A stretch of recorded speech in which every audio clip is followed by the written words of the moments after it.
Good morning, everyone. Did you ever have one of those mornings and you're like on time, on time, on time, and then all of a sudden it's like 7 after 10 and you haven't logged into your Facebook Live yet, but I'm here. Good morning, everyone. Today is Casing Tuesday, the day where Catalina and I take a card out of the catalog. We pick one and we duplicate it. But usually we change something about it, and today we actually, both of us, we changed up our cards and they look different than the one in the catalog. And so that's what we do. And then we ask you to join us on our Facebook group. All those links will be in the description of my video.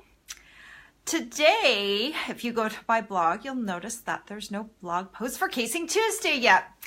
So a couple things happened to me at the beginning of the month. If you've been following me, you will know that my blog was deleted at the beginning of the month, and not through anything that I did. It was a mistake, and so I got my blog back. So that's not the problem, but I decided to move it to a new platform. So over the past few weeks, I've been working with a person to move my blog over. And yesterday, my blog finally went live. My new blog, my old blog's still there, but my new blog is also currently live. But if you ever work with computers, you do anything techie at all, you'll know how much time it takes and how many problems and glitches and all of that it takes to move over a blog. And then we had a sports awards night last night, and which I forgot about until the very last moment. And anyway, my day was crazy yesterday. I got my Casing Tuesday card done. I got it photographed, and then I went to bed. And this morning I was scrambling to catch up. It's just been one of those weeks where I feel like I'm doing 3 jobs instead of 2. And so anyway, that's a long story of why my blog post is not yet up. But today I'm going to get to blog for the very first time on my new blog. So if you want to log in later today, I will have that blog post up. There's going to be a learning curve, but I've already played a little bit. I think I can handle it. It's just one of those things. It's going to take a while. You'll also notice on my new blog, there are a few pages that will say coming soon. I didn't have those pages on my old blog. So when I moved things over, I've been gradually working to get the new pages up. But as you know, you need to take time and thought into what you're going to write. And I'm not a writer by nature. So it takes me a while to come up with what I'm going to say. So anyway, that's my news for the week. So while you guys are gobbling Thanksgiving, if you're in the US, I'll be gobbling the Thanksgiving meal my dear husband ordered online. It's arriving today. We're going to reheat it, and I'm going to be working on fixing all the little things on my blog that I need fixing. There's some things that need fixing with the blog move over. That's the way things happen. So enough about me and my blog. Let's flip over my camera so I can show you today's card, and I'll show you how to make it. Okay, just give me a second. If you get motion sick, just bear with me. Close your eyes for a moment. Okay, there's my view this morning. It's so pretty. The sun is shining, and it's going to be a great day. I think it's going to be a really great day because I finally don't feel as tense anymore. I was not sure when my blog would be completely moved over, and so that's been on my mind a lot. Okay, so today's card is this little card right here. It's actually a square card. And I love the focal point on this. I got a nice little frame with the layering circles framelets. So I thought this would be a fun card in the catalog to case. I think I was the one that picked it. Maybe Catalina picked it. I have to go back and look. But I have a feeling that I picked this card. So anyway, let me show you what I did with it. I used the Merry Mistletoe stamp set. And I kind of just recreated the card kind of in the same color scheme-ish. And using, you know, the same jute twine. I changed the banner up a little bit on the bottom. I'll show you how I did that, because this is not exactly how the stamp appears. It's actually, here's my Merry Mistletoe stamp. So see how the Christmas wishes is up and down? Well, I had to change that for the card. I wanted it to go straight across, so I'll show you how I did that. So why don't we get started? I think I have all my ingredients gathered. Let me push this off to the side so we have some room. I'm trying to even think, how the heck did I start this card? I think I started by big shotting. So, oh yeah, and I'll lift my big shot across the room. Let me go grab that.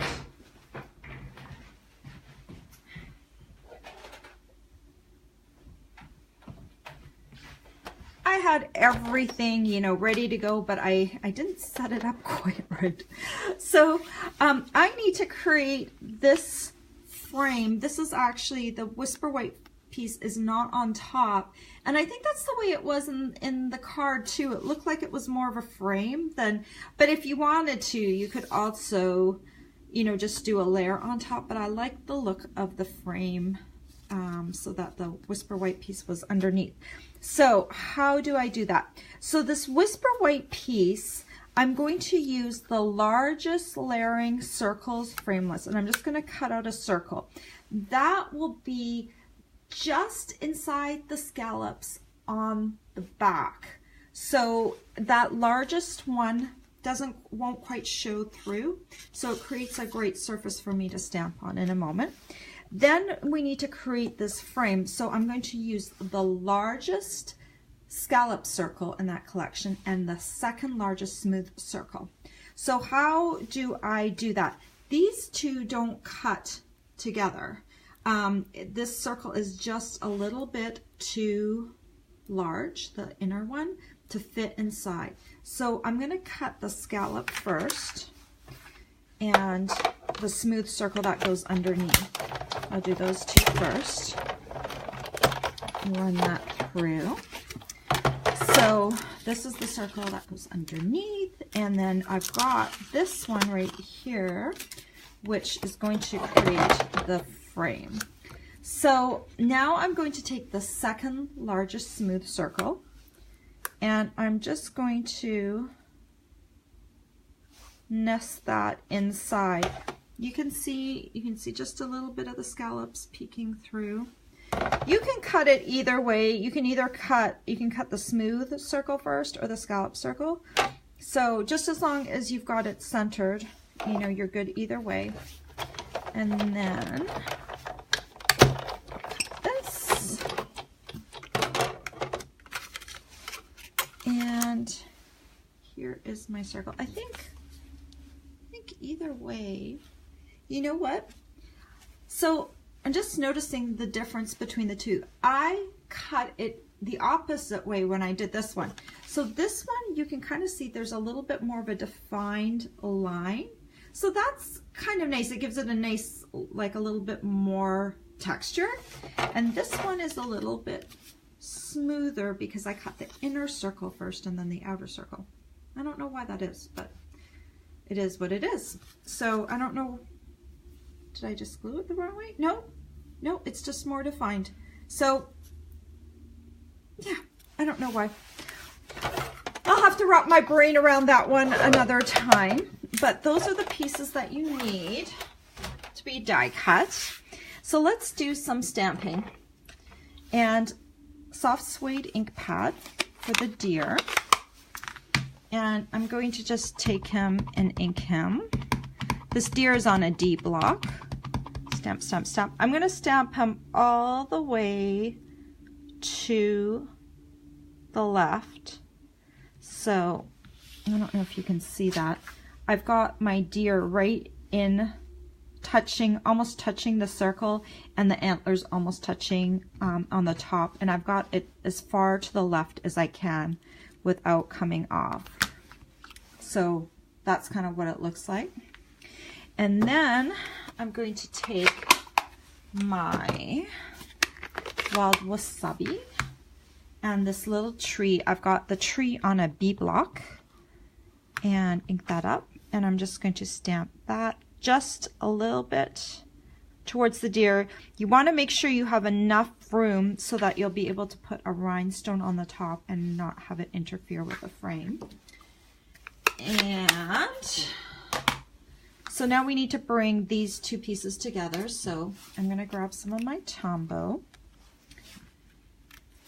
and I'm going to put it just a little bit on the back of this frame here. And then I'm going to take this and just make sure I kind of center it. Make sure there's no white peeking out on the back. You know, you don't want it to show through.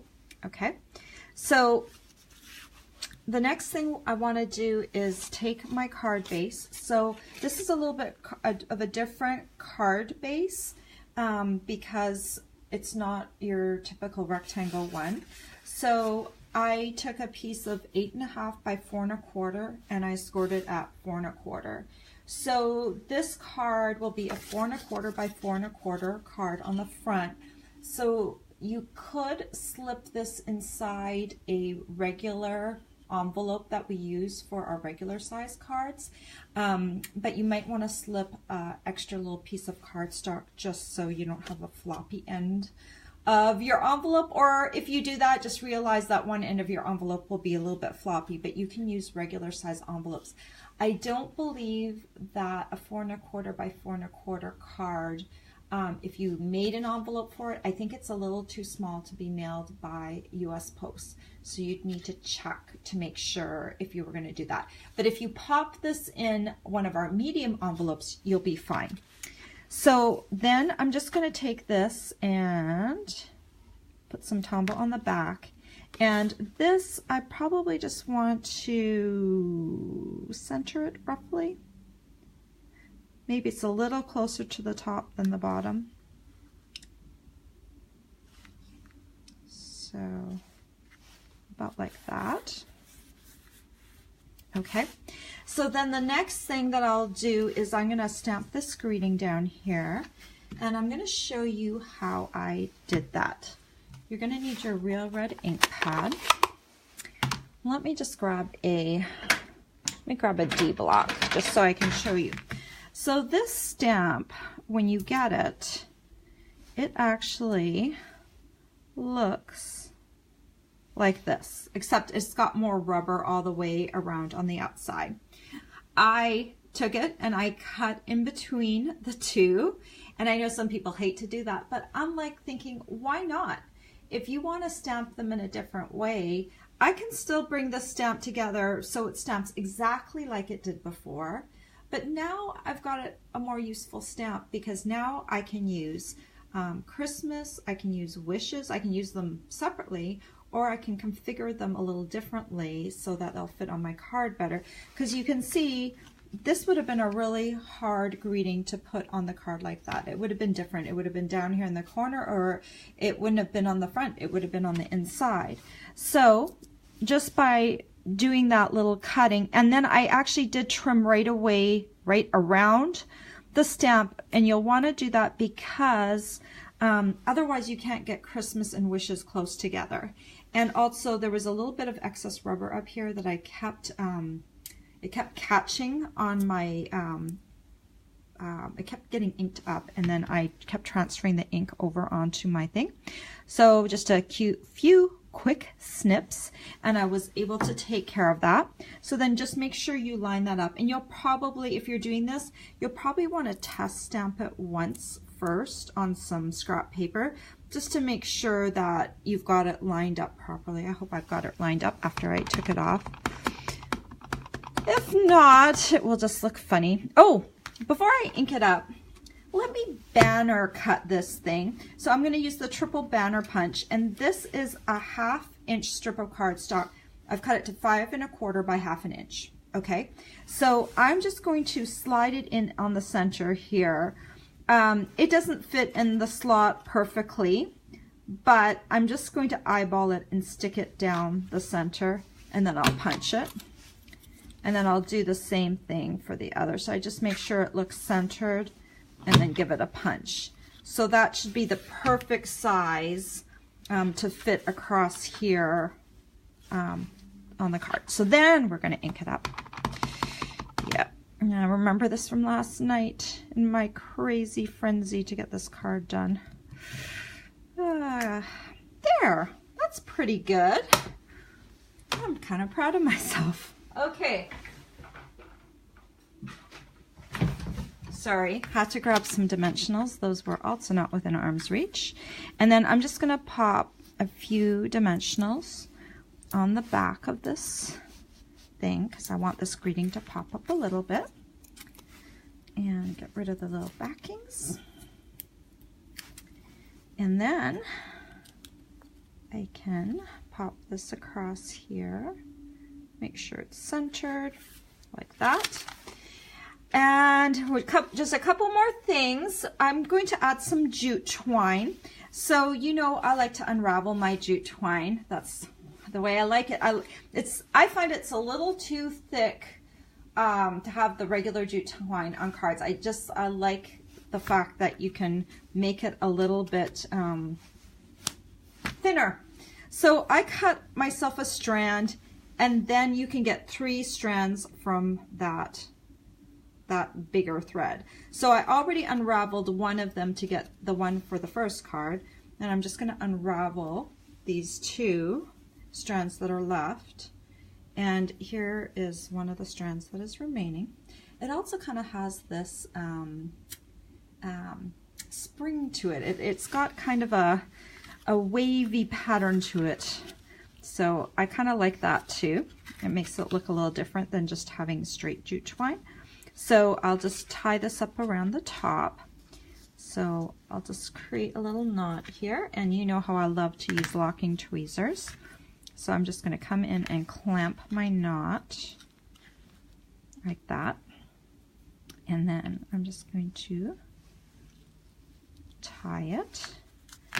So this one, just kind of want to keep it coming down like that. And if you want to, you can unravel this jute twine a little bit like I did on this one. I just kind of, you know, unraveled it a little bit so it's got a little bit more of a rustic look. You can do that. The last thing that we're going to do, if I can find them, here we go, is rhinestone jewels. These are, I still have some of the older packaging from the old rhinestone jewels. So if you get rhinestone jewels now, they're going to look like this. Okay. But I'm trying to use these ones up because I still had them left over. So I'm going to just grab one of the bigger ones, or the biggest ones, and then just pop that on top of my tree to give it just a little bit of a sparkle. So there is the card. It wasn't too hard at all, huh?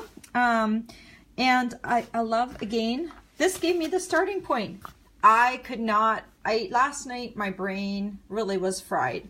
So, you know, after dealing with my blog all day, I didn't get a chance to blog the card, but I made this card last night in under an hour. I think I made it in half an hour or less because I had a starting point. So that's the cool thing about Casing Tuesday, is that you can take a card from the catalog. Stampin' Up! Encourages it. And the good thing about this is you won't hurt anyone's feelings about copying a card from the catalog, because you know, it's there. They want you to use them. It's a great starting point, and a lot of cards in the catalog have great layouts, and you can just use them and turn them into a different card. See how, you know, that one was the card using the Hearts Come Home stamp set, and it works just as well for the Merry Mistletoe. It's kind of got somewhat of the same look and feel. So it's great. So that's why we do it, and it improves our stamping, and it makes us create cards a heck of a lot faster than we could if we didn't have a starting point. So let me turn me around. Give me a second. Okay. That's my view again. Let me turn. Hey, there you guys are. Let me have a quick look. If you guys have questions, now is the time to answer them while I'm scrolling up. Okay. So thank you everyone for joining me this morning. I don't see any questions, but you're always welcome to ask them. I will try to answer them. So in the US this week, it is American Thanksgiving. Why do I say American Thanksgiving? Because you guys know I'm Canadian originally. And so I celebrated Canadian Thanksgiving with my family last month. So there's a difference. There's Canadian Thanksgiving, which is in October, and there's American Thanksgiving, which is in November. So yes, we'll be celebrating Thanksgiving again with all of our American friends, and I hope you guys have a wonderful Thanksgiving holiday. I know for us in America, it's the kickoff to the holiday season. A lot of people put up their Christmas trees this weekend. That won't be happening here. Trust me, that will not be happening here. Not because I wouldn't want to do it. I would, I'd love to kick off the season, but that will be happening like in December sometime.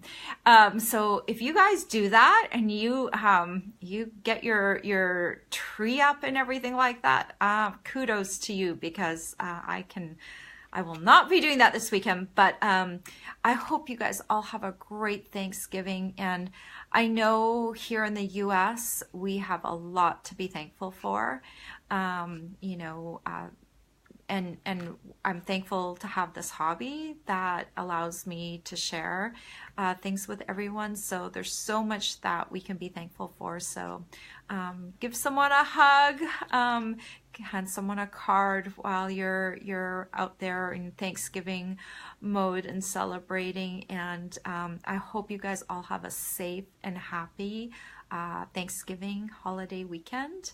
And I will see you back here next Tuesday, and hopefully next Tuesday my blog post will be up before I do my Facebook Live. That's really my intention. But next week I will have been blogging for a whole week on my new blog, so that will also help a lot. So you guys can go check out my new blog. It's just regular cubiesquest.com. My old one was cubiesquest.blogspot.com. So cubiesquest.com is my new start page. And I actually have all my old blog posts on that blog. I moved them over, but I haven't done anything with my old blog yet. I still have some work to do. I may eventually have everything redirected to my new blog, but for now, both of them are running simultaneously. So if you go to cubiesquest.com, you will see my new blog, and you can check it out. Leave me a comment. Let me know what you think. Anyway, thanks so much for joining me today. Have a safe and happy holiday weekend, and I'll see you next week. Take care. Bye-bye.